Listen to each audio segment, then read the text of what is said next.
So I want to make you guys clear that there are some resources to help you practice with your math.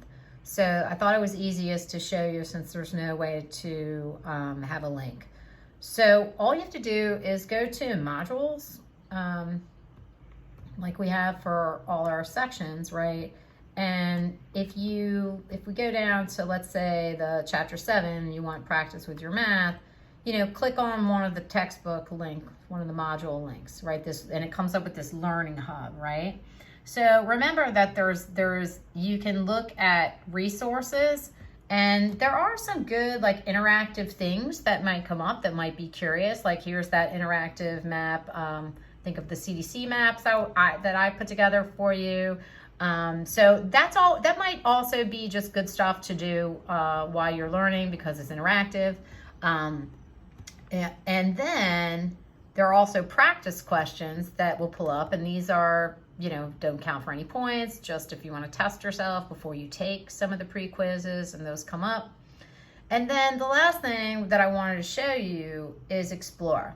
So what Explore will show you is not only first the chapter resources, so because I'm in chapter 8, or 8 chapter resources rather for chapter 7, there's 8 of them, right? And so there they all are.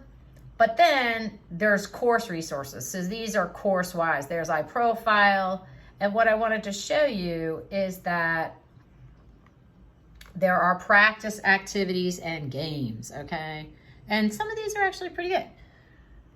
So if you go click on that, right, the one that would help you practice with your math is Work It Out, calculating total percentage of calories. So if you click this, it'll click Start.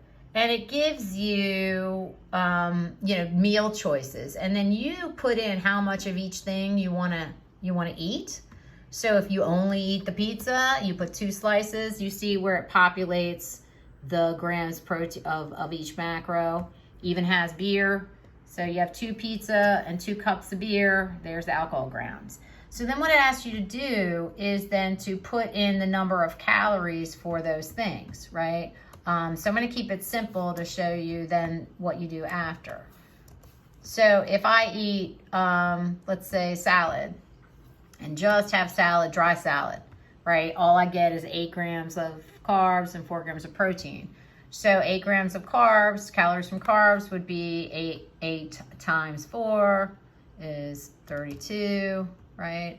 And then protein calories would be 4 times 4 is 16.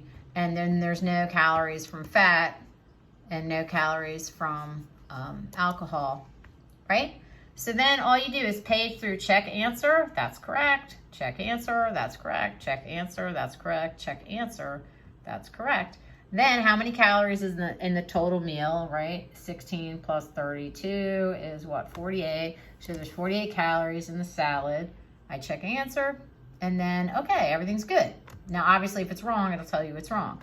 Then what it lets you do is click continue. You can either reset it and try again and pick different amounts of foods, or you can click continue, and then as you can see, it asks you to calculate the percentages.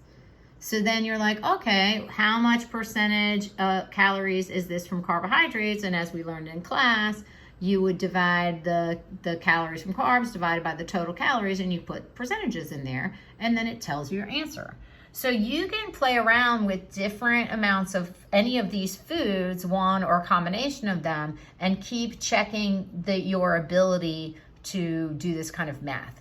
And again, this doesn't count for any score or anything like that. It's just a practice for those of you that feel like you need more practice. So I wanted to point that out to you since it's sort of buried and you might not have come across it. Okay, bye.